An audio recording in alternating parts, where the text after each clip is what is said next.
Bonjour à tous, bienvenue dans Bel et Bien. Ce matin, émission gourmande. On s'intéresse au pouvoir du chocolat sur notre santé. Et je sais, Agathe, que vous en raffolez. Hein, vous ne pouvez pas le cacher, c'est pas possible. Oh non, là pour le coup, en plus, c'est pas vrai. Donc... Mais bien sûr, hein. Quoi ? Rien, vous n'aimez pas le chocolat, ça se voit.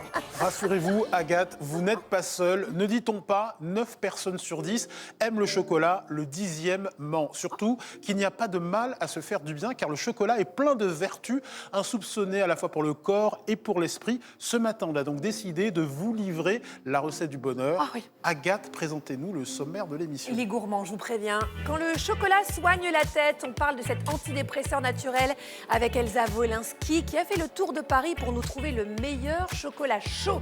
Soyez prêts à replonger en enfance. Les Mayas avaient raison, le cacao guérit aussi le corps. Le docteur Gérald Kierzek nous vante les vertus du chocolat noir qui rééquilibre le microbiote, consolide les os, réduit les risques de maladies cardiovasculaires et boosterait même la libido. On aurait donc tort de s'en priver. Enfin, on érige le chocolat au rang d'œuvre d'art avec le témoignage gourmand de la star des maîtres chocolatiers Patrick Roger depuis sa formidable chocolaterie qui nous explique pourquoi il aime à réaliser de telles sculptures chocolatées. C'est quoi le but? Est-ce que c'est juste la matière qui est noble à travailler? La glaise, c'est trop facile. La cire, c'est trop facile. La matière chocolat, c'est ingérable. C'est thermosensible. Il y a une telle sensibilité dans cette matière, ça casse. C'est pas fait pour. Vous aimez la difficulté? Ouais. Le challenge? Ouais. J'aime ça, il faut que ça pique. Hein.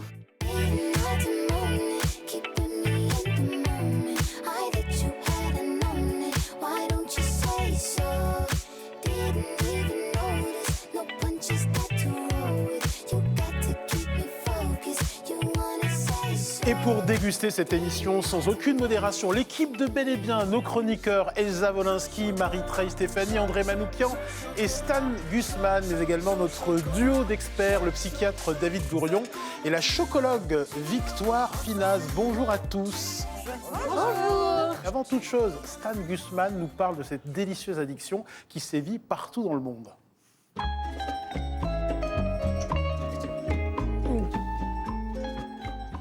Salut les accros. Aujourd'hui, je suis venu vous vendre le meilleur trip de votre vie. Ce produit stupéfiant qui vous procure des sensations euphorisantes. Il nous vient tout droit des cartels d'Amérique du Sud et je peux vous le vendre sous forme de poudre, de bonbons magiques ou encore de plaquettes. Je parle du chocolat. Le choco qui a pas mal tourné dans le milieu du showbiz et ses dealers de bonheur sont connus. Je pense à Salvador Dali qui a contribué à l'importer chez nous, souvenez-vous.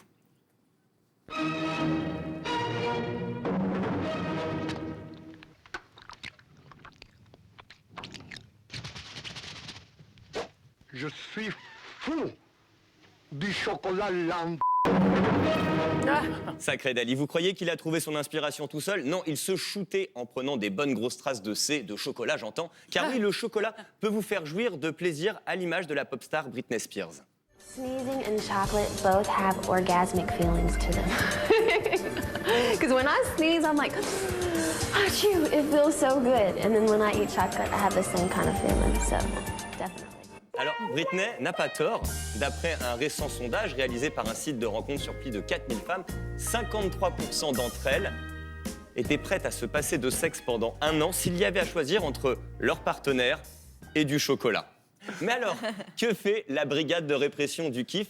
Surtout quand on sait que les chiffres de la consommation de chocolat sont en hausse, surtout chez nous. Sachez qu'on est le 6e plus gros consommateur de chocolat au monde, avec 300 000 tonnes consommées chaque an, un ratio de 7,3 kg par personne et un chiffre d'affaires de 3,3 milliards d'euros. Et cette tendance touche depuis toujours la jeunesse, comme en attestent ces images insoutenables.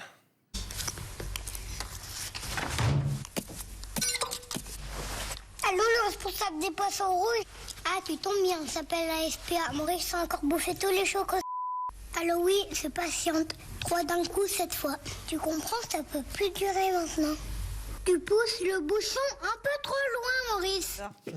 Alors tout ceci m'amène à m'interroger, peut-on être addict au chocolat? Cette question agitait déjà la communauté scientifique dans les années 80. On parlait alors de chocolatomanie, comme dans ce reportage très sérieux du JT de France 3 Normandie. N'en déplaise aux diététiciens, la consommation de chocolat est en augmentation en France. Des médecins parisiens ont même mené une recherche sur la chocolatomanie et l'on connaît donc aujourd'hui le portrait type du chocolatomane. Alors si vous vous reconnaissez dans cette enquête, pas de panique, ce n'est en rien dangereux. Qui est chocolatomane? Une très faible proportion de la population. Ce n'est en aucun cas une toxicomanie puisque je n'ai pas détecté d'effet toxique et que je n'ai pas détecté d'état de dépendance avec perturbation de l'état des sujets lorsqu'ils arrêtent leur chocolatomanie. Wow. Eh bien, ouf. La science est formelle, le chocolat n'est pas une drogue qui entraîne un état de dépendance. Aucune raison de s'en passer. Pour autant, pourquoi ne peut-on pas résister à l'appel du chocolat? Un peu à l'image de ses enfants. David Gourion, je vous pose la question. Et Stan, on ne peut pas résister à l'appel du chocolat. Ben alors, en regardant ça, je me dis quand même que la médecine mène vraiment à tout et que la recherche avance. On ne peut pas résister à l'appel du chocolat, d'abord parce que si vous avez déjà vu un petit bébé goûter pour la première fois quelque chose de sucré, un peu d'eau sucrée, c'est tout mignon. Il y a cette mimique faciale, vous savez, avec ce petit réflexe de succion, le visage qui se détend. Et à l'inverse, quand vous ferez goûter, hein, puisque vous voulez une fille, à votre bébé, un goût plus amer ou plus acide, par exemple un petit jus de fruits ou un petit peu de citron, c'est encore plus mignon parce que vous verrez une grimace. Et ça, les chercheurs pensent que ce sont des réflexes archaïques parce que d'une certaine façon, en termes de survie, on a plutôt intérêt à aller chercher des aliments qui sont riches en sucre, en lipides, plutôt que des trucs empoisonnés. Alors, je disais, la recherche et la médecine mènent à tout. Figurez-vous qu'il y a d'ailleurs même des chercheurs de l'université de Leeds qui ont essayé de croquer ou de craquer les mystères du chocolat. Je ne sais pas comment il faut dire, c'est pas très bon, mais c'est pas grave. Ils auraient pu décider de faire de la recherche sur la leucémie de l'enfant. Non. Ils ont construit une sorte de langue artificielle en 3D avec un système à haute définition pour essayer de comprendre pourquoi le chocolat est si bon et pourquoi on a tant d'appétence pour le chocolat.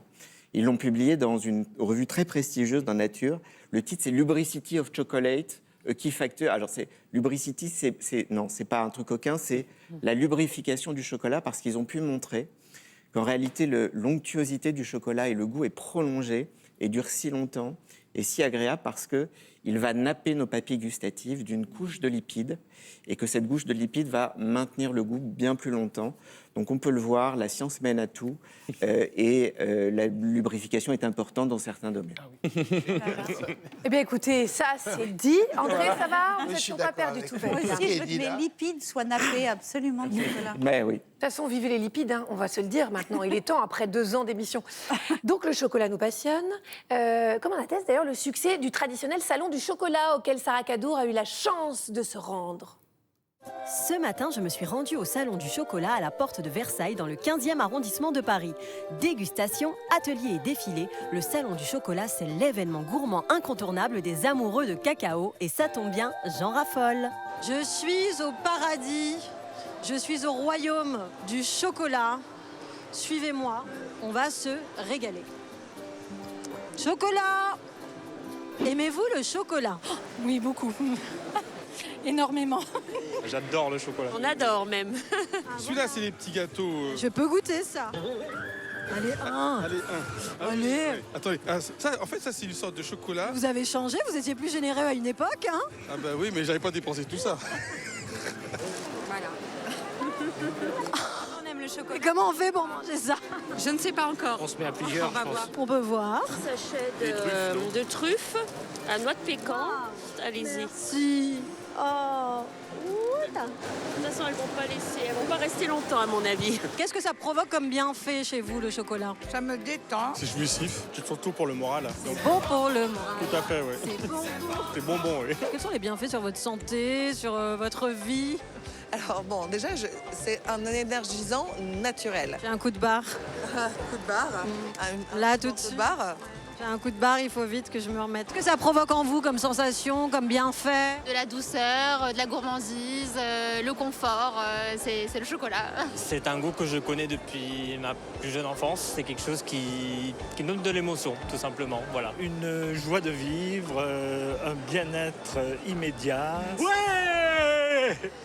Ouais, on est tous épanouis. Il n'a pas mangé que du chocolat. Lui. Bon, on va retrouver Sarah Kadour pour la suite de son sujet plus tard dans l'émission. Sachez qu'elle a même réussi à défiler en robe chocolat. robe faite de chocolat, c'est pas couleur chocolat. En attendant, je me retourne vers vous, Victoire Finaz. Vous êtes d'accord avec ce qu'on vient d'entendre dans la bouche des Français? Le chocolat, c'est un aliment doudou, c'est pour ça qu'on en raffole, c'est ce qui fait vraiment son succès? Ouais, j'ai adoré d'entendre ces témoignages parce qu'en fait, c'est exactement ce que représente le chocolat. C'est vraiment une tradition en fait sociétale. C'est-à-dire qu'en fait, en France, et c'est pas le cas dans tous les pays du monde, en France, on est vraiment éduqué avec le chocolat depuis qu'on est petit. Le chocolat est présent pendant les fêtes. C'est associé à des moments festifs, de famille, de réconfort, de joie. Et donc, du coup, c'est tout naturellement que le chocolat se charge de ces représentations aussi joyeuse.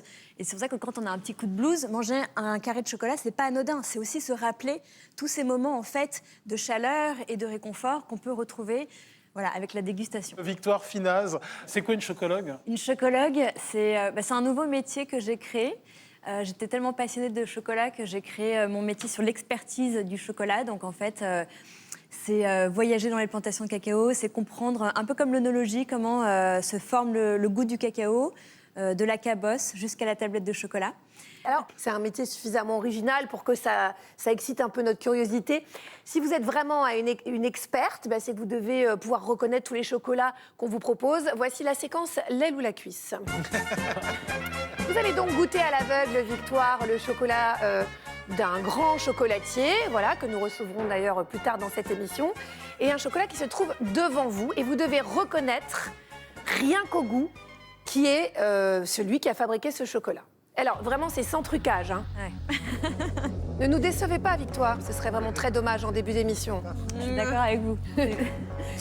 C'est un chocolat qui est artisanal. Ça, vous le voyez tout de suite à quoi? Parce qu'en fait, c'est une découpe à la guitare. C'est un chocolat en fait, qui a été découpé avec des fils de fer et qui a été ensuite enrobé de chocolat. Parce qu'en fait, il y a des chocolats qui sont moulés directement avec des machines dans des moules. Et il y a des chocolats qui sont découpés, faits à la main par des artisans. Donc là, clairement, je vois que c'est un chocolat artisanal. Ensuite, je vois qu'il a une jolie couleur. La couleur est vraiment marron, rougeâtre, avec une belle brillance.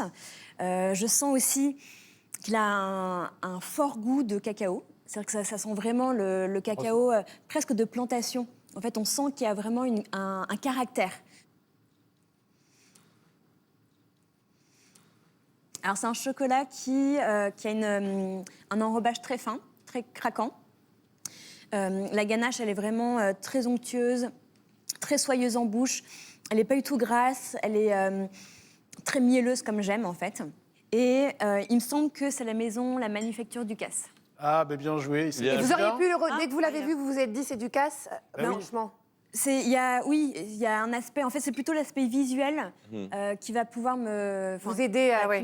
Bon, bravo. Il s'agit bien d'un chocolat de la maison Ducasse. Et tout à l'heure, nous recevrons Quentin-Francis Guigneux, le chef chocolatier du Grand Chef Étoilé. Ça va être gourmand. Allez, il est temps de saliver avec Elsa, qui nous parle de sa passion pour le chocolat.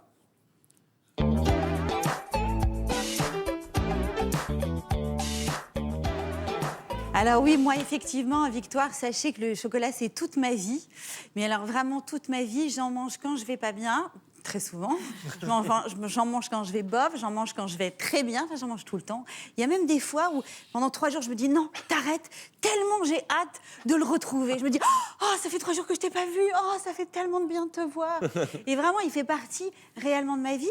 Quand j'ai commencé à écrire cette chronique, je me suis souvenue vraiment à quel moment tout d'un coup le chocolat chaud est arrivé dans ma vie. Et ce moment-là, c'est un moment un peu, j'étais en plein postpartum parce qu'on n'était pas à l'époque où aujourd'hui, c'est un peu à la mode. On en parle et tout ça. Bon, le postpartum, quand j'ai accouché il y a 17 ans, mais oui, c'est mon petit. Oh là là. Elle est trop mignonne. Oh, la mignonnerie. Je venais d'accoucher de ma première fille, Lila. J'étais journaliste dans un journal. J'avais 15 articles à écrire. Je venais d'accoucher. J'avais l'ordinateur d'un côté, le bébé de l'autre, le biberon. Je savais plus quoi faire. Et tout d'un coup... je ne sais pas ce qui a fait que j'ai eu envie d'aller me ruer sur du chocolat. En tout cas, je devais être en manque énorme de tendresse et d'amour. Et j'ai pris une tablette de chocolat que j'ai fait fondre dans la casserole, comme ça. Je me suis assise, j'ai mis dans un joli bol. J'avais mon bébé, comme ça, dans mes bras. Et j'ai mangé. Et là, le chocolat chaud qui est passé comme ça dans l'œsophage. C'est comme une cohérence cardiaque à moi. Vous voyez, ce moment-là, il a été extraordinaire. David Gourion, est-ce que vous êtes d'accord avec moi? Le chocolat, c'est quand même un antidépresseur naturel. Oui, alors Elsa, le mot qui me vient en vous écoutant, et en vous écoutant aussi, Victoire, c'est le mot réconfort, et il y a un côté machine à voyager dans le temps, retour vers ce monde incroyable de l'enfance. Alors d'un point de vue plus neurobiologique, ce qu'on sait aussi, c'est qu'il y a un certain nombre d'études qui le montrent, c'est que le chocolat peut modifier en effet l'humeur et améliorer cette composante-là, vraisemblablement en activant le système de récompense. On en a beaucoup parlé dans cette émission, le circuit dopaminergique. Tout ce qui va créer du plaisir va stimuler ce système dopaminergique et va entraîner donc cet état un peu agréable. Et puis, par ailleurs, le chocolat est aussi riche en certains éléments, notamment magnésium, flavonoïdes, qui peuvent jouer aussi un rôle sur l'humeur. Donc oui, ça fait du bien. Mais j'insiste, plus que les effets biologiques, je crois que c'est surtout le petit voyage dans le temps vers l'enfance qui fait tant de bien. C'est-à-dire qu'après, moi, j'étais prête à faire 10 bébés et à conquérir le monde. Ah oui. Alors, Elsa, vous êtes une journaliste d'investigation. Je pense que vous allez recevoir le prix Albert Londres avec cette investigation qui va suivre. Vous êtes partie à la recherche du meilleur chocolat chaud de Paris. Et comme vous le dites, avec une tasse de chocolat, on n'est jamais seul. Quelle est votre sélection? Écoutez, c'est vrai que je me suis sentie comme une journaliste courageuse et impliquée. Ouais. Vraiment, d'accepter cette mission. C'était dur, vraiment. Et alors, comme j'ai un très grand cœur et que je suis très gourmande, c'était difficile pour moi de choisir. Donc, c'est la rédaction qui a choisi 3 lieux à ma place. Sinon, je vous en aurais mis 10. Et on commence par un lieu mythique, vraiment que tout le monde entier nous jalouse, le Café de Flore. Et là, maintenant, je vais au Café de Flore, parce qu'il paraît que le chocolat, c'est mythique là-bas. En plus, quand il pleut, là, comme ça, c'est vraiment un temps à chocolat chaud. Bon, alors là, il paraît qu'au Café de Flore, si vous regardez tous les guides, il y a marqué que le chocolat chaud est hyper bon, exceptionnel. On va voir ça. Moi, je doute, ça sent trop bon.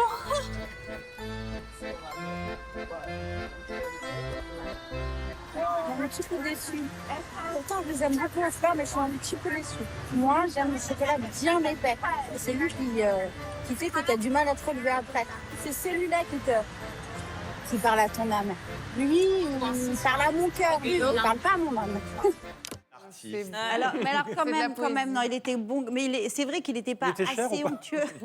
Je donne pas les 80 €, ça va, je goûte dans votre empire. Non, mais pourtant, c'est un chocolat qui est fait avec du vrai chocolat, qui est battu comme ça, avec du lait sur le feu. Comment? Je le trouve trop liquide. Oui, il est un peu liquide. On est un petit peu déçus. Oui, c'est vrai. Deuxième endroit, alors un lieu dont tout le monde parle en ce moment, très à la mode, très moderne. Alors moi, les lieux justement très à la mode et très modernes, je suis toujours un peu dubitative. Et je vous avoue, je me suis pris une bonne claque. D'ailleurs, ça s'appelle Plaque. Donc là, je suis chez Plaque, un nouveau chocolatier. C'est que des jeunes à l'intérieur. Ça, c'est quand ça sort de la fève? C'est ça. Monsieur, oh là là, c'est trop beau. Ouais. Ça donne trop envie. Donc en fait, ça arrive là. Ensuite, ça va là. Ouais. Et après, ça va là. Ouais. Et après, dans mon ventre. Ouais. C'est ça. Donc, on m'a conseillé 2 chocolats. J'ai pris un chocolat à l'eau et un chocolat avec du lait. Au lait, c'est plus onctueux. Et à l'eau, on sent plus le chocolat. Ok, on va voir. Celui-là, c'est sans le lait. Il faut être très amoureux du chocolat pour l'aimer. C'est un peu astringent. C'est plus digeste que celui-là qui est avec du lait, qui ressemble un peu à tous ceux que j'ai testés. Celui-là, il est plus corsé. Il dit j'existe. Je suis un chocolat différent. Je suis un chocolat plus léger, mais fort en plus. J'ai un orgasme visuel, Elsa. Est-ce que c'est aussi bon d'un point de vue gustatif? Il y a une petite chose que je voulais vous dire. C'est vrai que le chocolat chaud à l'eau, c'est fait pour la révolution. Vous buvez ça, vous partez faire la révolution. C'est très corsé. C'est le chocolat à l'espagnol, c'est ça? C'est bon, je ne peux pas vous dire que moi, j'étais avec une amie qui a adoré. Moi, c'est pas assez rond, pas assez réconfortant. C'est pas réconfortant. On peut peut-être s'éduquer à ce chocolat-là. Voilà, on peut s'éduquer. Je voulais juste vous dire une petite chose, c'est que c'est vrai que eux, chez Plaque, ils font leur chocolat avec un chocolat qui est... on est vraiment, quand vous parliez tout à l'heure de notes, moi j'ai découvert ça, je ne savais pas qu'il y avait des notes comme ça dans le chocolat, comme dans le parfum. C'est un chocolat où il y a un peu de miel, un peu de moelle, de caramel, d'ananas. Enfin, c'est un chocolat juteux, fruité. Donc, vous imaginez bien que quand on boit ce chocolat, c'est quand même, il se passe quand même quelque chose. Troisième et dernier lieu, chez Angelina. Alors aujourd'hui, je vais chez Angelina. Je venais ici avec ma maman quand j'étais plus jeune. On passe devant carrément tout le monde. On est un peu mal poli, mais on a réservé. Excusez-moi, je passe une seconde. Merci beaucoup. Chez Angelina, le chocolat avant s'appelait l'Africain parce que ici, c'était la maison de l'Afrique. Et le chocolat est très onctueux parce qu'il est fait de 3 chocolats. Un chocolat qui vient de Côte d'Ivoire, du Kenya et de Madagascar. On va voir ce que ça donne.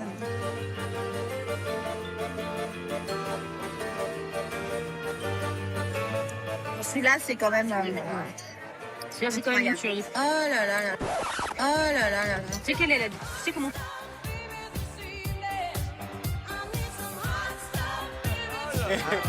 J'adore. Elsa, vous me reprochez de parler d'orgasme. Non, mais j'ai- Et là, on vient de voir un orgasme gustatif. Non, mais écoutez, en plus, il nous sert ça avec une énorme tasse de chantilly. Et alors, il y a quand même un truc, il y a un petit secret. Donc, évidemment, c'est fait. Alors, il y a 3 chocolats, c'est fait avec du lait entier, mais il paraît qu'il y aurait une touche de crème pâtissière. Alors, on ne me l'a pas confirmé, mais ouais, C'est les j'ai eu secrets, le petit secret, la dernière, la goutte de crème pâtissière. Effectivement, c'était incroyable. Bah, ça doit ajouter au côté onctueux, quoi. Ah, parce que c'est ça très qui- onctueux. Ça, vous avez du mal à vous relever, mais on s'en fout. C'est pas grave. On est connus Vous avez pour le être cœur gros. épais. Mais oui, franchement, on s'en fout. Voilà. Merci beaucoup, Elsa. Vous nous avez fait rêver les papilles. Après, est-ce que je peux quand même m'adresser à la production, disant que cette émission, pour nous, pour nos téléspectateurs, est un supplice. C'est très difficile. Là, Très, c'est dur très quand difficile. même. Franchement, on vit l'enfer. André, vous allez nous changer les idées, parce que je crois que le thème de cette émission vous a fait penser à une chanson et vous voulez nous la faire deviner.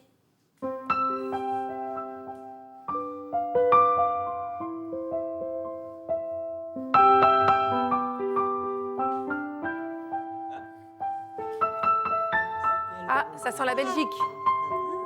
C'est le plat pays, ça, ouais. C'est les bonbons C'est de les Brel. Je vous ai apporté des De bonbons. bonbons. Si vous saviez ce que je suis fier de vous voir pendu. Oui, alors cette chanson, je m'en souviens encore. En fait, elle choquait les gens à l'époque. Ah bon? Oui, parce qu'il prenait un petit peu une voix, je dirais, de garçon niais. Il aimait bien jouer les idiots, Jacques Brel. Et pour cette raison-là, voilà, je vous ai apporté des bonbons parce que les fleurs, c'est périssable. C'était transgressif. À l'époque, on ne faisait pas ça. Quand on était amoureux, on déclarait sa flamme avec des fleurs. Lui, il le fait avec des bonbons. En étant en faisant légèrement l'idiot, mais peut-être que ce qui pouvait choquer aussi, c'est que du coup, il y a une connotation beaucoup plus sexuelle et gourmande, parce que du coup, voilà, les fleurs, on les mange pas, on sait qu'elles sont là pour décorer, alors que les bonbons, quelque part, c'est déjà un chemin vers la sensualité. Il n'y a qu'à voir dans quel état Elsa se met juste quand elle voit du chocolat.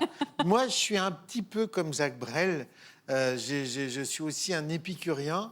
Mais alors, je résiste à tout sauf à la tentation. Mais la tentation du chocolat, il y a un truc que je ne comprends pas. Victoire, je compte sur vous pour m'aider, si vous voulez, parce que en réalité, je suis pas très gourmand, mais de temps en temps, le soir, allez, un tout petit peu. Je prends la tablette comme ça, je prends un tout petit carreau.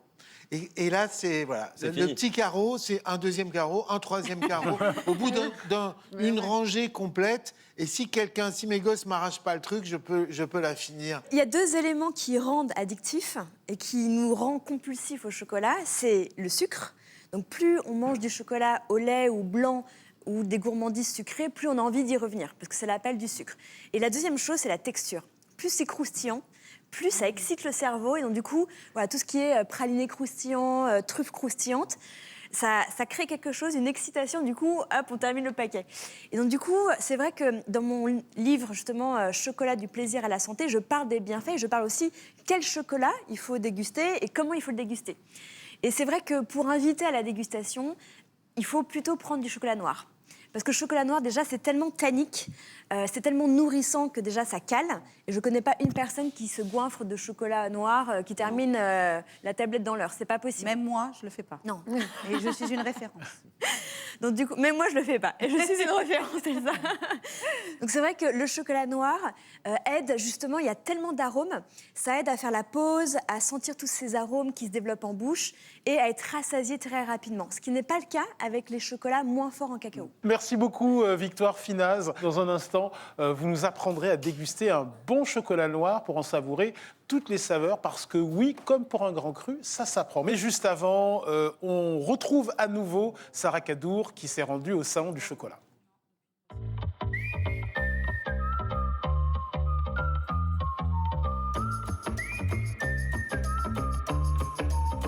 Dans quelle situation, à quel moment aimez-vous manger du chocolat? Après manger, avec le petit café. Assis dans son fauteuil en train de déguster une petite tablette de chocolat, voilà. Mais bon, on ne s'arrête jamais à un seul carré, hein, généralement. Hein. Plus maintenant, il va faire nuit de bonheur, tout ça. Bah là, on en a besoin plus. Tout le temps.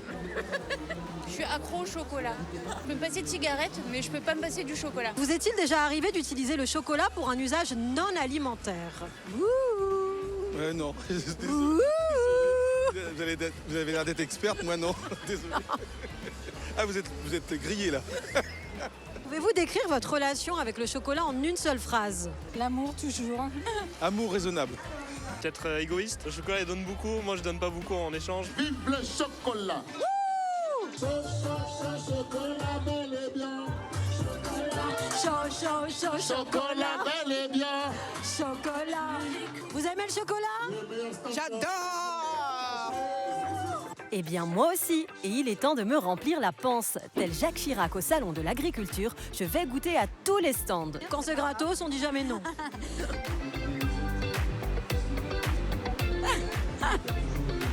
Comme ça? D'accord, ok. C'est bon. Bon, manger c'est bien, mais j'ai d'autres projets sur ce salon. Je ne vous ai pas dit? Je vais défiler ici tout à l'heure, en robe en chocolat. D'accord. Messieurs, dames, c'est la robe que je vais porter pour le défilé. Elle est belle, hein? Rendez-vous à 16h. Allez, on va aller se préparer. C'est parti, c'est maintenant. Qui même me suivre? Sur le chemin, je croise même le grand chef pâtissier Philippe Conticini pour un petit conseil de dernière minute. Je vais défiler en robe en chocolat, là. Un petit conseil? Oui. Eh ben, attention à la chaleur, parce que sinon, couvrez-vous en dessous. Hein. Merci, chef. C'est parti pour le défilé en robe en chocolat. Mais avant, un petit ravalement de façade s'impose. Et pour l'occasion, j'ai même mes enfants qui sont venus me supporter. Ils sont gourmands comme leur mère, ceux-là. Il est désormais temps pour moi d'essayer la robe confectionnée par Pascal Brunstein, meilleur ouvrier de France et champion du monde de chocolaterie. Rien que ça met la pression. Allez, je me lance. C'est parti pour le show. Appelez-moi la femme chocolat.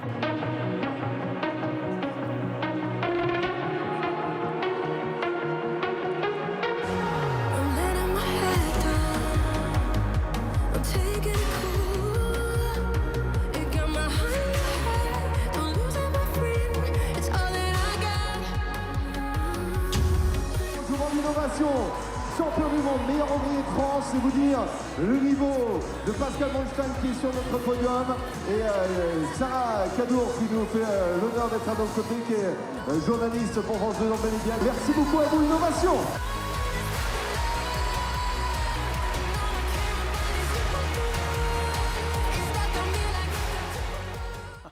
C'est pas la Elle est reine du géniale. catwalk. Non mais faut rire, voilà, vive Sarah Kadour, vive Sarah. Alors pour parler du chocolat qui soigne, on accueille notre docteur maison, le docteur Gérald Kierzek. Bonjour docteur. Bonjour docteur. Tout va bien? Ah bah oui. Bah, vous savez, tout le monde a eu un orgasme autour de cette table. Bienvenue. Voilà. Et vraiment, C'est à soyez votre le bienvenu. tour, docteur Kierzek. Alors, docteur, avant de nous vanter les bienfaits du chocolat sur votre santé, quelle est votre prescription de chocolat par jour? Moi, c'est une demi-tablette à une tablette. Vous voulez vraiment une prescription Est-ce médicale? que c'est trop ou pas? Non, mais c'est trop. C'est 2 à 4 carrés. Attention, pas n'importe quel chocolat. Il peut s'arrêter à 2 carrés. Mais non, franchement. Allez, docteur 4. Kierzek. Voilà. 4 carrés. Non, mais on dit que c'est entre 10 et 20 grammes. Et 1 carré, c'est 5 grammes de chocolat. Et attention, pas n'importe quel chocolat. Hein. C'est pas du chocolat blanc ou du chocolat au lait. C'est vraiment du chocolat noir, du vrai chocolat, quoi. Plus de 70%. 85%, c'est même encore mieux. Parce que sinon, il y a du sucre et de la graisse, il y a du sucre. Et du coup, vous perdez un peu les bienfaits santé du chocolat. Docteur, Merci beaucoup. C'est très bien, mais attendez. Bon, on l'a dit, en tout cas, les fèves de cacao sont pleines de vertus pour notre corps. Et ça, les Mayas l'avaient déjà bien compris, n'est-ce pas, Stan? Oui, bien sûr. Et pour l'occasion, j'aimerais vous parler d'une nouvelle tendance bien-être qui cartonne dans les pays anglo-saxons et qui envahira bientôt nos cercles yogis, la cérémonie sacrée du cacao. Un rituel ancestral chamanique qui plaira à André, un rituel bien-être hérité du peuple maya qui, il y a des milliers d'années, utilisaient déjà le cacao, la fameuse nourriture des dieux, à des fins médicinales et spirituelles. C'est que les chamans de l'époque avaient déjà bien conscience des vertus des fèves de cacao sur notre santé, au point de se prosterner devant les cacaoyers, vénérés alors tels des divinités. Des millénaires après, le rituel n'a pas vraiment changé. Chaque session est différente, mais l'objectif reste le même. Grâce aux vertus physiologiques et anti-stress du cacao, on cherche le calme, la sagesse et la vérité intérieure. Tout commence dès l'aube afin d'être à jeun et de mieux absorber les nutriments du cacao. Le chaman demande à chaque participant de trouver une intention personnelle qui va guider son voyage intérieur. Puis on s'assoit, les yeux fermés, en rond autour de bougies, d'encens et de pierres sacrées afin de boire cet élixir amer. Les participants peuvent ensuite chanter à l'unisson, s'allonger pour favoriser la détente et la respiration, puis tous ensemble se laissent alors porter par une méditation guidée au son des gongs, des bâtons de pluie, des bols de cristal et de toutes ces vibrations qui invitent à la détente et au lâcher-prise. Une fois la méditation terminée et les énergies rééquilibrées, les participants clôturent la cérémonie par des danses extatiques. David Gourion, vous confirmez ce que les Mayas savaient depuis des millénaires sur les vertus anti-stress du chocolat ? On ne peut que confirmer ce que les Mayas disaient depuis des millénaires. Et en effet, le chocolat, alors tout ce qu'on a dit, ce côté, ce caractère voluptueux, ce petit moment, il y a presque un côté cérémonial quand on mange du chocolat. C'est aussi très riche en magnésium. On parlera sans doute des effets du magnésium sur la régulation, la diminution de certaines hormones du stress comme le cortisol. Petites études qui montrent 20-30% de taux de cortisol en moins. Et puis dans le métabolisme, la sérotonine, vous savez, le tryptophane va se transformer en sérotonine. Le magnésium va augmenter cette synthèse-là et la sérotonine, c'est un neurotransmetteur qui nous aide à réguler notre stress. On pourrait dire que c'est un neurotransmetteur de la sérénité, donc les Mayas, je confirme, avaient raison. Et ce qui nous déstresse également, David Gourion, c'est le rituel de s'accorder ce moment, ce carré de chocolat. Ça contribue aussi aux vertus anti-stress. Absolument, on parlerait, et avec Christophe André, on parlerait aussi d'effets de conditionnement, c'est-à-dire qu'il y a quelque chose qui est créé autour d'une représentation, d'un goût, de souvenirs, de lieux. On parlera tout à l'heure peut-être de neurogastronomie aussi. Et donc ce côté-là, presque cérémonial, à l'instar de ce qui existait là, c'est notre petit rituel anti-stress qu'on peut réaliser avec le chocolat. Et si en plus on rajoute de la musique et des gens qu'on aime autour, c'est magnifique. Docteur, on va passer en revue les vertus insoupçonnées du cacao sur notre santé. Pour l'occasion, vous allez vous prêter à un nouvel exercice, si vous êtes d'accord. Ça s'appelle le 3 minutes chrono. Ça ne porte pas un autre nom que ça. 3 minutes chrono. C'est bien. Et puis Voilà. je parle trop, c'est ça? On a essayé de vous cadrer un petit peu, ce qui est un petit peu compliqué. Donc, 3 minutes pour balayer un maximum de super pouvoirs du chocolat. Et à tout moment, quand on a... Calmez-vous. Calme. Ça ressemble à un gyrophare, votre buzzer. Non, mais c'est-à-dire qu'à chaque fois, on peut appuyer sur le buzzer avec Ali quand on a besoin d'explications. D'accord. Ça vous va? Très bien. Vous êtes prêt, Ali? Parce que Je vous pouvez suis prêt. interrompre aussi, même si vous êtes omniscient. On le sait. Docteur Kirzek, est-ce que vous êtes prêt? C'est parti. Le chocolat consolide la mémoire. Oui, c'est vrai, le chocolat consolide la mémoire. Alors, on a parlé du magnésium, on a parlé des acides aminés. Ben, ça constitue tout ça des nutriments, du carburant pour notre cerveau. Et puis, ça va jouer sur l'hippocampe, parce que la zone de la mémoire, c'est l'hippocampe. Et on sait que l'hippocampe, avec le chocolat et un certain nombre de neuromédiateurs, eh bien, ça favorise. Encore une fois, il y a le sucre aussi, parce qu'il y a quand même un petit peu de sucre dans le chocolat. Et ça aussi, c'est un carburant, à condition que ça soit dans des quantités raisonnables. Donc ça veut dire que si cette personne à ma droite est aussi cultivée, c'est grâce à sa plaquette de chocolat quotidienne? Ou sa demi-plaquette. Oui, il a un hippocampe, hypertrophié. Non mais attendez, il dit demi-plaquette pour sauver sa réputation, mais moi je vous garantis c'est une plaquette. Non, c'est une demi-plaquette. Vous plaisantez, la dernière... Bon, la Ouais. dernière fois, vous m'avez donné le dernier carré qui restait. Ça faisait 2 heures que vous étiez là. Le chocolat est bon pour notre santé cardiaque, docteur. Oui, alors ça c'est vrai, il y a des polyphénols qui sont des antioxydants, c'est contre le stress oxydatif. Vous savez qu'on s'oxyde, en fait, on rouille à l'intérieur, le cœur rouille, et on sait qu'il y a des polyphénols à l'intérieur du chocolat qui sont bons pour la santé cardiaque. Alors attention, c'est pas en se gavant de chocolat qu'on va contrebalancer, par exemple, de l'hypertension artérielle ou un cholestérol trop élevé, parce que là aussi, ce sont des résultats en laboratoire, ce sont des petites études, mais in vivo, comme on dit, il faudrait de trop grosses quantités pour avoir les vrais effets. Mais bon, en tout cas, c'est pas mauvais pour la santé cardiaque. Donc ça veut dire, parce que les polyphénols, il y en a dans le vin rouge aussi. Il y en a dans le vin rouge, ça a été une des théories aussi dans les j'essaie années de me remonter 60. le moral. Oui, ça a été une des théories dans les années 60 pour dire un petit verre de vin rouge, mais cette théorie, elle a été maintenant balayée par de nouvelles études.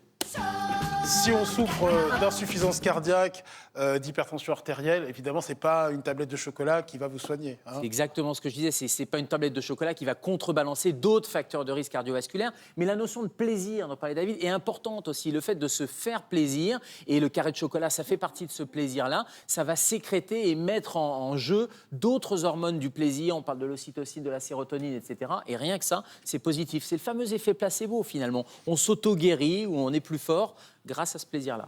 Docteur, le chocolat est un excellent prébiotique qui aide à l'équilibre du microbiote intestinal. Exactement, et on sait l'importance du microbiote intestinal, c'est-à-dire les bactéries à l'intérieur du système digestif, les bonnes bactéries et les mauvaises. Et là aussi, quelques études qui montrent que l'effet antioxydant, c'est un rôle prébiotique, c'est-à-dire que ça favorise la croissance des bonnes bactéries et ça va diminuer d'autres qui sont des mauvaises bactéries, le staphylocoque par exemple. Alors là aussi, c'est des petites études en laboratoire, mais globalement, ça serait plutôt bon pour notre microbiote, et notre microbiote, c'est bon pour notre cerveau. Oui, c'est le deuxième cerveau. Hein. Je vous renvoie... C'est même le premier. Vous croyez ? C'est même le premier. Quand on regarde la synthèse de la sérotonine, elle est plus synthétisée dans le tube digestif que synthétisée dans le cerveau. Donc on peut même dire que c'est le premier cerveau. Je vous renvoie aux émissions que nous avons faites sur ce thème qui sont très détaillées, très documentées. Le chocolat est idéal pour lutter contre l'ostéoporose, docteur ? Oui, en tout cas, il n'est pas mauvais pour la santé osseuse. Vitamine D, on a du magnésium aussi et du calcium à l'intérieur du chocolat, donc c'est bon pour la santé osseuse. Si en plus vous prenez votre petit carré, je ne sais pas, sur votre balcon avec la lumière du soleil, là vous allez synthétiser par la peau la vitamine D et là vous avez vraiment tout gagné avec ce carré de chocolat. Mais encore une fois, ce n'est pas un carré qui va faire que vous n'aurez pas d'ostéoporose. C'est-à-dire que l'ostéoporose, on sait que c'est la déminéralisation de l'os. Il y a plein de facteurs, la sédentarité, le fait d'avoir un surpoids ou prendre un médicament qui va déminéraliser l'os. C'est pas le carré ou même la moitié de la tablette qui va changer quoi que ce soit. En revanche, aucun problème, pas de contre-indication médicale pour prendre votre carré de chocolat si vous avez l'ostéoporose. Docteur Kierzek, le chocolat et la migraine, vous nous aidez à faire le point. Est-ce que c'est bon ou mauvais pour les migraineux ? C'est intéressant parce que ça dépend du migraineux. Et il y a des migraineux ou des migraineuses qui vont avoir des crises qui vont être déclenchées par le chocolat. Et d'autres, au contraire, le chocolat n'aura soit pas d'impact, soit va même avoir un effet un peu protecteur.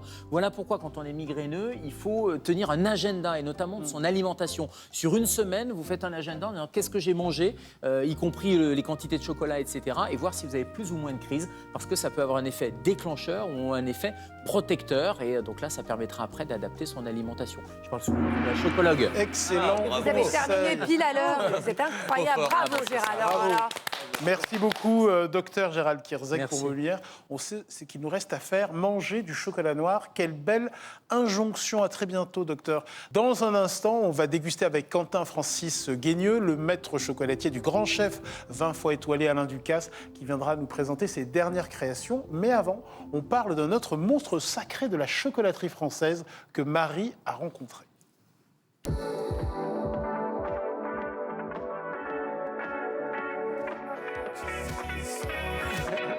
Marie, vous êtes ma nouvelle meilleure amie. C'est pas vrai. Ouais. Vous en avez mis du temps, hein. Marie, j'ai vos sous.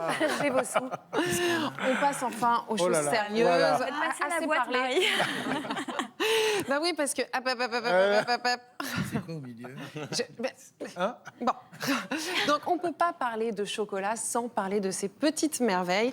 Donc là, au début, on a l'instant, qui est un des premiers chocolats historiques, praliné aux amandes et aux noisettes, pâte amande, demi-sphère, rectangle 75% chocolat. Est-ce que c'est validé? Ouais. 75%. Oh là là. Mais on peut dire de chez qui parce que c'est... Arrive. Et des amandes grillées. Donc, ces petites merveilles, elles viennent de chez Patrick Roger. Mais oui, quand chef on voit Patrick ces boîtes, on Roger. sait que c'est lui. Voilà, on reconnaît à la couleur verte. Donc, Patrick Roger, qui est élu meilleur ouvrier depuis l'an 2000 et qui, est, en plus de maîtriser le chocolat à la perfection, manie aussi la sculpture. Et il fait fusionner ces deux arts avec des pièces monumentales que vous trouverez nulle part ailleurs. Même ces boutiques se démarquent par leur esthétisme. On a l'impression de rentrer au musée. Je ne sais pas si ça vous parle. Dans les rues de Paris, elles sont très particulières. Les chocolats de Patrick Roger, c'est une expérience totale.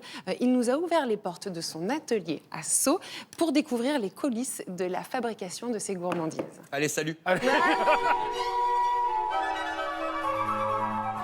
Bonjour, chef. Bonjour. Merci de nous recevoir chez vous. Expliquez-nous où sommes-nous ici. L'atelier, c'est vraiment le lieu où tout se passe. Ici, on est environ 25, parce que pour faire fonctionner cette chocolaterie, évidemment, c'est tout corps d'état. Ça va du plombier à l'électricien, en passant par tout ce que l'on a besoin. Non seulement c'est du packaging, c'est 700 fournisseurs. Donc vous passez tout votre temps ici? Du lundi matin au dimanche soir, en gros. La fourchette, c'est 168 heures, donc ça marche tout le temps. Et c'est ça qui est absolument passionnant. C'est très monacal à la base. Quand je suis là le samedi, dimanche, seul, ou le soir, quand tout le monde va commencer à partir, c'est vraiment là où ça démarre aussi. Moi, je vais pouvoir m'exprimer. Qu'est-ce que je suis tranquille jusqu'à 7h15 le matin, là, le monde se réveille. Et la nuit, tu es tout seul avec toi-même. Et ça, c'est La pas nuit, mal. vous êtes ici aussi? Ah, ça peut arriver, ouais. Patrick Roger ne compte pas ses heures de travail pour tendre à l'excellence. Son unique but, faire vivre une expérience exclusive aux consommateurs. Ce qui est fondamental pour moi, c'est vraiment, on rentre dans les gens. Donc quand vous allez goûter quelque chose, je veux que vous ayez le meilleur. Il faut tout le temps tout surveiller, parce qu'à chaque chocolat, on est jugé.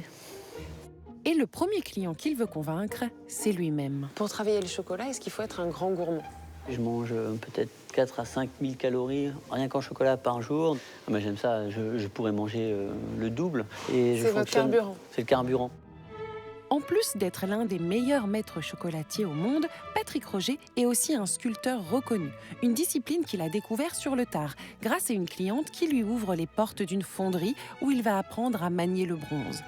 Patrick Roger exprime son art par d'immenses sculptures. Il se démarque une fois encore en utilisant du chocolat. C'est quoi le but? Est-ce que c'est juste la matière qui est noble à travailler? La glaise, c'est trop facile, la cire, c'est trop facile, la matière chocolat, c'est ingérable. C'est thermosensible. Il y a une telle sensibilité dans cette matière, ça casse, c'est pas fait pour. Vous aimez la difficulté? Ouais, Le challenge? Ouais, j'aime ça, il faut que ça pique. Hein. On peut revenir peut-être sur vos chocolats. Quel est le chocolat qui vous demande le plus de travail? Sans doute qu'au départ, c'était les demi-sphères. Techniquement, c'est une multitude de couches une sur l'autre. La coque de chocolat, là, je pense qu'on a peut-être jusqu'à 8 ou 10 passages de couches successifs. Ensuite, on va mettre une couche un petit peu plus épaisse dedans pour avoir de la structure, gagner du solide. On va garnir, et on peut garnir avec ce que l'on veut. Et là, il n'y a pas de limite. Ici, c'est praliné, noisettes et amandes. C'est très gourmand. Et c'est combien d'heures de travail? C'est une vie. Malgré une immense carrière et une réputation au niveau mondial, Patrick Roger continue à se challenger sans cesse. Vous essayez toujours d'atteindre un idéal.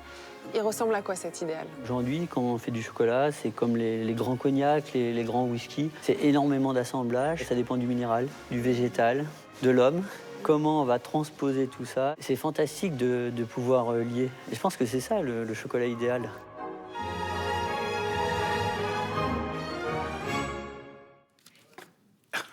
Et voilà, il n'y a plus de chocolat. Donc, des matières sélectionnées avec soin, une haute exigence et surtout de la créativité. Voici la recette de Patrick Roger. Alors, il faut savoir que quand je suis allée dans son atelier, je n'avais pas le droit de porter du parfum, ni même de boire un café, parce que le chocolat absorbe toutes les odeurs. Donc, on rigole pas avec le chocolat. Patrick Roger porte un soin tout particulier au visuel de ses créations, jusque dans son expérience boutique, où il choisit des lumières tamisées. Voilà, un conseil, foncez pour vivre cette expérience. Merci Marie, merci de nous avoir régalés et on se retrouve évidemment la semaine prochaine. Alors Victoire Finaz, on va profiter de votre savoir de chocologue pour apprendre à savourer le chocolat comme du bon vin. Et pour l'occasion, ce sont les chocolats de votre marque, les carrés de Victoire, qui serviront à cette dégustation. Et pour commencer, comment reconnaître un bon chocolat d'un mauvais, mais du premier coup d'œil? Alors déjà, donc là, on va parler des tablettes de chocolat. On va regarder la couleur du chocolat. Donc là, c'est vrai que j'ai apporté plusieurs tablettes. Et selon le pourcentage et selon les origines, on va avoir des couleurs différentes. Donc là, par exemple, j'ai un Belize 75%. Et là, j'ai un Pérou 60% qui est un chocolat au lait, un petit peu lacté.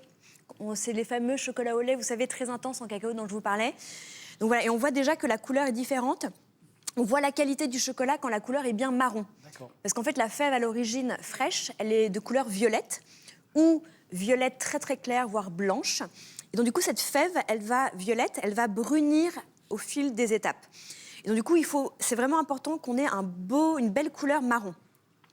Si jamais le chocolat, par exemple, il est trop noir, trop foncé, ça peut interpeller. Et moi, je me pose une question, c'est est-ce qu'il a été brûlé? Est-ce que les fèves ont été brûlées au moment de la torréfaction? D'accord. Alors, comment apprécier tous les arômes d'un bon chocolat? Alors, on va tous prendre un de vos carrés de chocolat et suivre vos instructions. Faites pareil à la maison si vous avez du chocolat à portée de main. On prend un petit carré. Le conseil que j'aimerais vous donner, c'est en fait quand vous croquez le chocolat, vous faites plein de petites billes en bouche, vous fermez la bouche et là, vous commencez à respirer. Quoi? Regarde. Regardez. C'est comme quand on se brosse les dents. Regardez. D'accord. Donc on libère l'arôme. Et l'autre, Et après, fait de on la fait musique fondre en sur les même temps. papilles. Et pourquoi faut se pincer le nez? Parce que quand on se pince le nez, donc on empêche la ventilation, et une fois que vous libérez les narines, tous les arômes arrivent au niveau du bulbe olfactif. Passe par l'arrière. c'est Exactement, passe par l'arrière, c'est la rétro-olfaction. Et là, il y a l'explosion de saveurs. D'accord. Alors, Victoire, je vais vous demander de soulever la cloche qui est en face de vous, si vous le voulez bien. Et sous cette cloche, il y a plein de faux amis en fait qui nous induisent en erreur quand on choisit sa tablette de chocolat. Il y a surtout des fausses promesses. Moi, j'aurais envie ce matin que vous clarifiez un petit peu tout ça, qu'on sache exactement quel chocolat choisir au supermarché. Alors, je vais commencer par cette tablette. Donc là, il y a marqué noir extra fondant. Donc on peut penser, quand on voit noir extra, on se dit, oh là là, c'est un chocolat qui est fort en cacao, qui est intense. Et en fait, quand on regarde au dos, les ingrédients, je vais vous les lire. Donc il y a marqué pâte de cacao, il y a marqué cacao 52%. Donc en fait, 52%, ça veut dire quoi sur un chocolat noir? Ça veut dire que le reste, c'est du sucre. Donc là, on a 48% de sucre, soit presque la moitié de la tablette. Donc là, pour moi, c'est un message mensonger. Parce qu'on n'est pas du tout sur un chocolat noir extra, on est sur un chocolat noir très sucré. Et donc du coup, voilà. Donc là, il faut se méfier. Donc l'idée, c'est de toujours regarder le pourcentage de cacao. Ça va vraiment vous donner la teneur en cacao de la tablette. Et il y a le beurre de cacao aussi. Il y a l'histoire du beurre de cacao Et qui se justement, rajoute. En fait, ce qui n'est pas évident par rapport au beurre de cacao, c'est parce que, en fait, quand on voit le pourcentage, donc ça veut dire quoi un pourcentage? Ça veut dire que le reste, c'est du sucre. Donc là, on sait qu'il y a 30% de sucre. Mais le beurre de cacao est dans les 70%. Et si jamais le chocolatier, par exemple, dit bah, « Tiens, moi, j'aimerais bien offrir un chocolat un petit peu plus fondant, un petit peu plus onctueux, comme notamment cette tablette qui sert à pâtisser », eh bien, le chocolatier va rajouter du beurre de cacao, mais ça ne change pas le pourcentage. On pense que le chocolat très, très noir n'est pas calorique, alors qu'en fait, le beurre de cacao est beaucoup plus calorique que le sucre. Et donc, du coup, au final, une tablette, par exemple celle-là, la tablette 100% cacao est plus calorique qu'une 70%. Victoire, moi j'ai une question cruciale, essentielle dans cette émission, qui divise mes amis et moi. Le chocolat, est-ce qu'on le range au réfrigérateur ou dans un placard? Ou comment tu vas? Ouh là là. Oh là là, Non, mais franchement. La question. C'est vrai que c'est la question qu'on me pose le plus. Ah, je suis désolée, pas du tout original. Mais parce que je pense que tout le monde se pose cette question-là. En fait, qu'est-ce qu'on fait dans un appartement surchauffé? Alors maintenant, avec la crise, il est moins surchauffé qu'avant, mais quand même, il y a le radiateur partout. Moi, en fait, comment je fais pour conserver mon chocolat? Je vais vous donner mon astuce. C'est que je le mets dans mon salon, j'entrebâille une fenêtre qui reste tout le temps entrebâillée et je mets mon chocolat en dessous. Comme ça, il y a toujours un brin d'air. Elle fait ça juste pour son chocolat. Ouais, juste pour mon chocolat. Mais pas pour On la badine caution. pas avec La le classe. chocolat. Mais pas dans La le frigo. classe totale. Non, jamais dans le frigo. En fait, le problème, c'est que le réfrigérateur est à 5 degrés. Votre salon, il est peut-être à 20 degrés. Donc en fait, vous allez faire 5-20, 5-20, Et il va blanchir. 5-20. Et donc du coup, il va blanchir C'est ça, parce le qu'en fait, défaut. il y a un choc de température. Et le chocolat, il déteste les variations de température. Donc il faut mieux l'acheter, comme le vous, mettre Agathe, le tranquillement chocolat. dans son salon. Et sur la table, il vit très bien. C'est quoi le degré idéal quand on a un pur esthète de chocolat? C'est quoi c'est 85, Pour le 75%? conserver, c'est entre 16 et 20. Pour le conserver. Ah non, je parlais de la teneur en cacao, pardon. Ah, d'accord. Je voulais savoir pour la teneur en cacao. Quel est le meilleur? Voilà, j'ai envie de m'y mettre. Ouais, pour moi, justement, parce que le sucre est un ami et permet de développer la mélodie aromatique du chocolat, je préfère les chocolats entre 65 et 85%. D'accord. Après, les médecins vont me dire non, mais mangez plutôt du 85, il y a moins de sucre. Et moi, Mais non, mais je non. me fous. Je préfère avoir un bon chocolat aromatique. Mangez moins, mais mangez mieux. Donc là, on est Oui. dans le moins, donc c'est bien. Non, je suis dans le mieux. Parce que justement, je préfère, Et dans le moins. je préfère manger un chocolat plus sucré, mais tellement aromatique qu'il va me rassasier au bout de 2 carrés. Merci beaucoup, Victoire Finaz, d'avoir été avec nous. Je rappelle que vous êtes chocologue et l'autrice du livre « Le chocolat du plaisir à la santé ». À très bientôt. Merci. Alors, vous le savez, la fabrication des meilleurs chocolats au monde nécessite un savoir-faire que le chef chocolatier de la Maison du Casse, Quentin-Francis Guigneux, va nous partager dans un instant. Un savoir-faire qui est le fruit d'une longue histoire que Marielle Moing va nous conter depuis le musée du chocolat à Paris. Aujourd'hui, j'ai rendez-vous au Choco Story Paris pour une plongée dans l'univers fabuleux du chocolat. Bonjour Alice. Bonjour Marianne. Je viens pour la visite privée. Eh ben, bienvenue au musée du chocolat. Merci. À travers une collection unique d'un millier d'objets, Alice, la responsable du musée, va me raconter l'incroyable histoire du chocolat. Et tout débute en Amérique centrale, en moins 2000, avec les Olmecs, les premiers consommateurs de cacao. Les Olmecs étaient la civilisation la plus ancienne connue de Mésoamérique, donc entre l'actuel Mexique et le Costa Rica. On a retrouvé des traces en fait de boissons à base de cacao dans des vases Olmecs. Car oui, les Olmecs, tout comme les Mayas et les Aztèques qui les ont succédés, ne consommaient le cacao qu'en boisson. Une boisson chocolatée, très éloignée de celle qu'on connaît aujourd'hui. Il faut savoir que les Mayas, comme les Aztèques, n'avaient pas d'élevage, donc pas de lait. Du coup, la base de la boisson, c'était de l'eau. Donc on était sur une boisson qui était très amère, à laquelle ils allaient ajouter du poivre, du piment. Une boisson épicée, relevée et intimement liée à leur divinité, le dieu du chocolat. Il faut savoir que les Mayas, comme les Aztèques, avaient un dieu qui s'appelait Quetzalcoatl. C'était le jardinier au paradis. Il aurait appris en fait aux Mayas à faire pousser des cacaoyers, à les entretenir, à en récolter les fèves et à les transformer en une boisson considérée comme divine. Et ça, c'est un ancêtre aztèque ou maya? Maya, ici. L'idée était qu'un prêtre utilisait les fèves de cacao pour les mélanger à son propre sang. Donc là, il faisait couler du sang de sa langue pour faire des offrandes. En plus de les transformer en nectar divin, les Mayas et les Aztèques ont fait des fèves de cacao une monnaie d'échange. Une tomate, une fève. 3 fèves, un œuf. Et un lapin, on est sur... 10 fèves. 10 fèves, ah ouais, plus cher le lapin. Et puisque ces fèves de cacao étaient si précieuses, elles ont suscité la convoitise des conquistadors espagnols, qui n'en avaient pas assez de tout leur voler aux habitants du Nouveau Monde. En 1519, Hernán Cortés va arriver sur le territoire des Aztèques et il va se rendre compte que cette fève de cacao est une vraie richesse.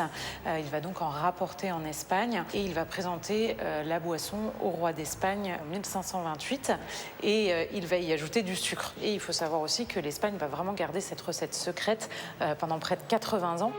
Mais les mariages royaux ont eu raison de ce monopole. Quand l'infante d'Espagne, Anne d'Autriche, arrive dans l'Hexagone pour épouser Louis XIII en 1615, la future reine de France embarque avec elle la mystérieuse recette de la boisson au chocolat. Succès immédiat chez les aristocrates et notamment chez ces dames de la cour. Que les domestiques m'apportent mon chocolat. Pour déguster cette délicieuse boisson sans risquer de se tacher, la noblesse peut compter sur un service spécialement conçu pour le chocolat, la trembleuse, avec sa large soucoupe permettant de stabiliser la tasse pleine de breuvage.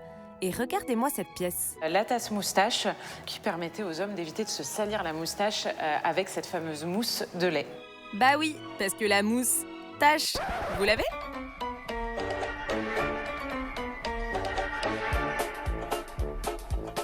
Du coup, c'est qu'au 19e où le chocolat devient solide. Effectivement, c'est monsieur Van Houten en 1828 qui va utiliser une presse dans laquelle il va mettre les fèves de cacao déjà broyées. Ça s'appelle la masse de cacao. Et en pressant, il va se rendre compte qu'en découle deux matières, la poudre de cacao d'un côté et le beurre de cacao de l'autre. Suite à cette découverte, l'entrepreneur hollandais a une idée de génie. Ajouter davantage de beurre de cacao à la recette pour solidifier le chocolat. Oui, donc en fait, le chocolat comme on le connaît aujourd'hui, sous forme de tablette, de barre, c'est effectivement, c'est vraiment très très récent. La première tablette, ça va être 1847, donc en fait, tout va s'enchaîner.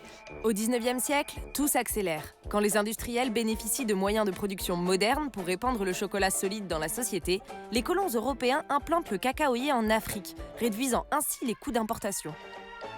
Donc tout ça va contribuer à l'essor du chocolat en Europe et ça va se démocratiser à partir de 1950 à peu près. Aujourd'hui, avec 70% du chocolat vendu en grande surface, on s'est bien éloigné de la boisson des dieux. Mais croyez-moi, ça reste divin. Très bon, très très bon. Je suis persuadé que ce sujet vous a mis en appétit. Il est donc temps de déguster avec notre invité coup de cœur. Bonjour Quentin-Francis Guigneux, nous sommes ravis de vous accueillir. Vous êtes le chef chocolatier de la manufacture d'Alain Ducasse, dont on voit les images à l'écran. C'est un peu l'univers enchanté de Charlie et la chocolaterie. C'est merveilleux. C'est ça. Travailler dans un endroit absolument génial. Une des plus belles chocolateries de Paris, certainement. Donc cette année, on est parti sur une thématique, c'est nos 10 ans, c'est notre 10e Noël. Donc on est sur... tout ce qui est la forêt. Donc, j'ai ramené une cabosse. Donc, la cabosse représente vraiment le trésor qui est face à vous, là. Oh, quelle merveille, regardez ça. C'est sublime, ouais. Avec de la feuille d'or et tout. Et après, on a tout un conte. Donc, le hibou représente Monsieur Ducasse, c'est celui qui monte le chemin dans la forêt, etc. Donc, c'est un hibou, comme vous pouvez voir. Il a 2 couches. Ah On ouais. en fait beaucoup de sujets. Oh là là. 10 couches noires et lait. Et à l'intérieur, tous nos sujets sont fourrés. Donc, là-dedans, vous allez avoir un praliné amande noisette lisse, pas de grains. Dans la cabosse, vous allez avoir un praliné grué, tout simplement pour retracer le goût de la cabosse. Et après, l'élément phare aussi, c'est le calendrier de l'Avent qui se trouve au milieu de vous deux. Voilà, alors ça, c'est une merveille. Donc, là, qui représente bien le conte qui a été dessiné par un illustrateur, Jean Alain. Et voilà, avec 24 Et Ali, vous cases. pouvez peut-être montrer Bien ce qu'il y a, sûr. parce qu'on n'a pas Regardez envie celle-là. d'ouvrir les cases. Parce que C'est mieux que j'en preniez une dans votre main. Pour la voir. Voilà, ça, c'est la case du 24, La case 24, alors. donc c'est l'ours, tout simplement, pour la thématique. Quentin Francis Guénieux, vous avez l'air très sympathique, mais en fait, on vous a fait venir pour déguster vos très bons chocolats, mais également parce que vous représentez, et c'est vrai, l'excellence gastronomique à la française. Combien de temps cela prend de produire de tels chocolats de qualité? Alors déjà, pour la collection, on a environ 8 mois d'avance sur Noël. On avait bien réfléchi vers février-mars. Après, on a dû développer tout le packaging, les moules, faire les essais. Après Noël, officiellement, c'est en vente le 3 novembre. Donc les sujets de Noël, je commence à les fabriquer une semaine avant. Et après, on va monter crescendo. Mais 80% des ventes de Noël se font dans les 3 dernières semaines. Dans les 3 premières semaines de décembre, on va dire. C'est vraiment de l'art. C'est vraiment c'est la créativité à l'état pur, quoi. C'est formidable. Alors, vous êtes les seuls à fabriquer vos chocolats de A à Z. Ça, c'est vraiment important de le dire, de le redire. Votre chef, Alain Ducasse, il est intransigeant là-dessus. Il dit, le boulanger fait son pain, le cuisinier fait ses sauces, le chocolatier doit faire son chocolat. Pourquoi est-ce que c'est aussi important? Et est-ce que chaque chocolatier a la même philosophie? Tout le monde n'a pas la même philosophie. Nous, M. Ducasse, ce qui est important, c'est ce que les autres font, c'est ce que nous, on ne fait pas. Donc lui voulait vraiment qu'on fasse nous-mêmes notre couverture pour se créer une identité, un goût, un visuel, tout simplement. Donc on a fait ce parti pris. Après, ça nous a fallu beaucoup de temps quand même de développement. L'aventure s'est lancée il y a un peu plus de 10 ans et demi. Il y a eu 2 ans de travail auparavant. Et après, on s'est fait aussi sur le tas. On était couverturier, on a appris de nos erreurs et au fur et à mesure, on a monté crescendo notre fabrication. Pourquoi vous utilisez aussi peu de sucre dans vos chocolats? Ça, c'est vraiment un choix du chef Alain Ducasse. On désucre un maximum. Lui, il a horreur du sucre. Mais après, on est obligé de respecter un pourcentage. Si vous faites une tablette 75% noire, automatiquement, vous devez mettre 25% de sucre. Mais après, on a quand même des chocolats lactés qui commencent à 35%, mais c'est pour que ça plaise à tout le monde. Quentin, vous pouvez nous montrer, alors ça, vous dites que c'est pour former un arbre, Voilà, c'est ça? C'est un arbre, tout simplement. On a la base, là. Après, Alors, un arbre de Noël, ça, c'est le sapin, quoi. c'est le sapin. On va enfiler le tronc. Et après, au fur et à mesure, on va pouvoir mettre tous les disques dedans.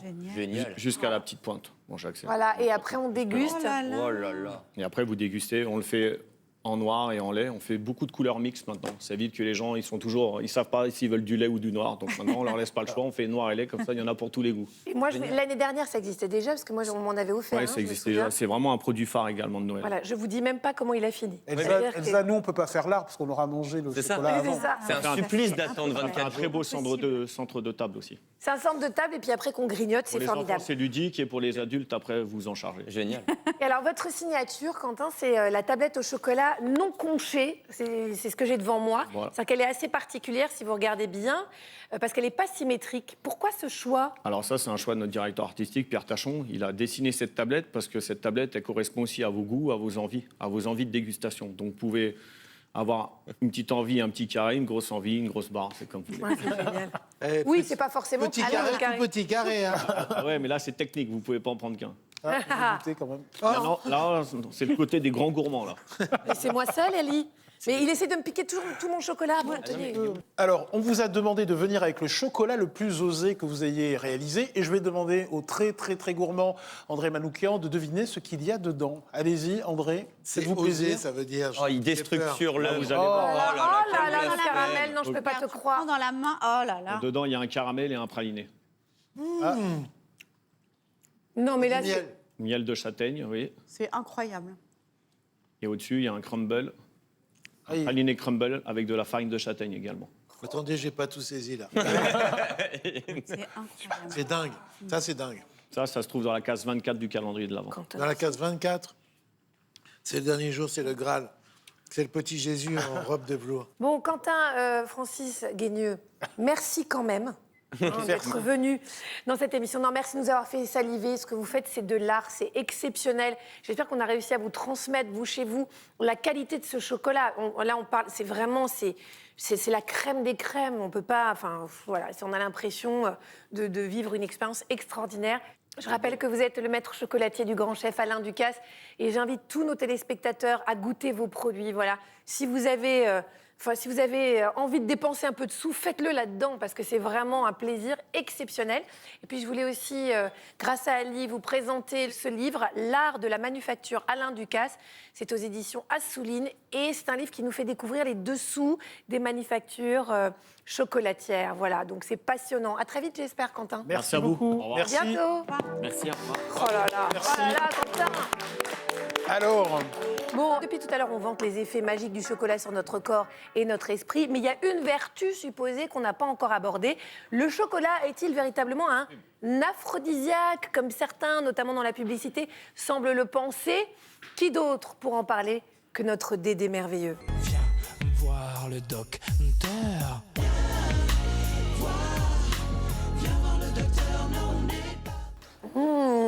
Alors André, vous vouliez revenir en musique sur les origines de ce mythe, le chocolat comme aphrodisiaque.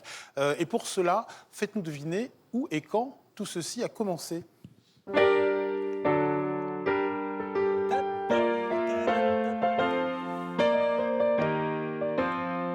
Aya Nakamura.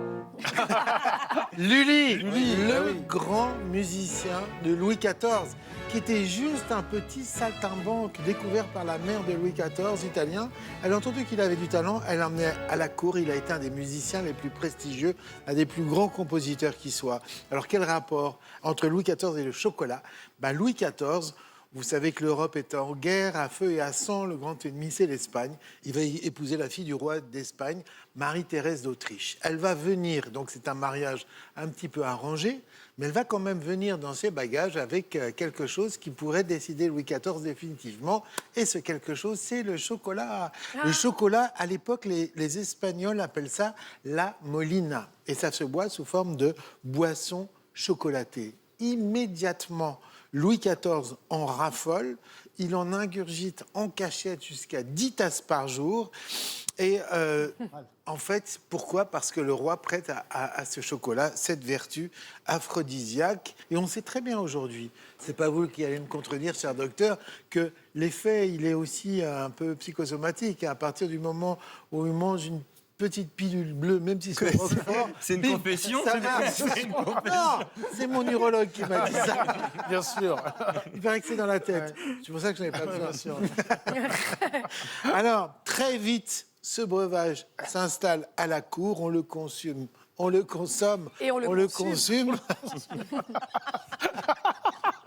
On le consomme pour ses vertus, ce qui fait que quand vous invitez une jeune fille à boire du chocolat, c'est clair et net, pas d'équivoque. Louis XV, il va faire la même chose. Il est très coquin. Il ne jure que par le chocolat pour l'aider à être performant parce que lui, il a beaucoup de maîtresses, Louis XV.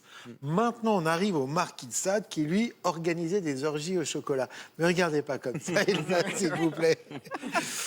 Alors, lui, il avait un truc, c'est qu'il mélangeait le chocolat à la poudre de Cantaride, encore supposé vous faire des prouesses de dingue. Le seul problème, c'est que la poudre de Cantaride, c'est toxique. Il y a eu quelques morts dans les orgies au chocolat. Je ne vous conseille pas de le faire du tout. Et ça a été d'ailleurs une des raisons de l'emprisonnement du divin marquis. Voilà, Agathe, j'ai fini. Oh, c'est tout. Oh mon Dieu. Bon, tout ça, cette anecdote, ça me donne envie de poser une question à David. David Gourion, comme cette publicité le laisse penser, le chocolat est-il vraiment un aphrodisiaque, un filtre d'amour? On aimerait bien. Très honnêtement, j'en suis pas toujours persuadée, mais en même temps, ça s'essaye, moi, je dirais. En tout cas, on est dans la sphère du plaisir, donc c'est assez cohérent. On mange un petit chocolat. Absolument. On et est tout dans à le coup, ça stimule, cérémonial. quoi. On a beaucoup On peut jouer avec le chocolat pendant l'acte sexuel. Et on a Calmez-vous un peu, Ali. Non, mais écoutez. Mais Ali, on est dimanche matin. Samedi. Ça fait 3 ans que l'émission existe. Il y avait quoi il y avait quoi dans votre chocolat, là? Ali, j'ai compté, vous avez dit 4 fois orgasme gustatif. C'est vrai. Bon, allez, on retourne à table. Allez. C'est pas le tout, mais il est temps de clore cette émission. Ce supplice, je devrais dire, franchement, Ali. Allez, C'est sur ces belles paroles que s'achève notre émission. Si vous voulez un peu de rab sur la thématique du jour, voici notre prescription littéraire. Tout d'abord, l'encyclopédie du chocolat de Frédéric Beau aux éditions Flammarion pour découvrir les secrets des plus grands chefs pâtissiers comme Christophe Michalak ou Jean-Paul Évin, sans oublier Tout chocolat, mes 21 gâteaux et mousses de la très inspirante, et je l'adore, Perla Servan-Schreiber, qui vous propose ses meilleures recettes de gâteaux pour faire le plein de gourmandises. C'est aux éditions de La Martinière. Merci à vous de nous avoir suivis ce matin dans Bel et Bien. Vous êtes de plus en plus nombreux. Vraiment, merci beaucoup. Ali, on vous retrouve aussi et vous êtes très nombreux à écouter Ali aussi chaque matin sur France Inter à 10h05 pour votre émission Grand Bien vous fasse. Et vous êtes également nombreux à suivre Agathe dans la Maison des Maternelles tous les jours à 9h30 sur France 2. Quant à nous, rendez-vous la semaine prochaine, même heure, même jour, même chaîne, même personnage autour de cette table. Et oui, je n'ai pas que de bonnes nouvelles. Prenez soin de vous tout au long de ce week-end et toute la semaine à samedi prochain. Bye bye.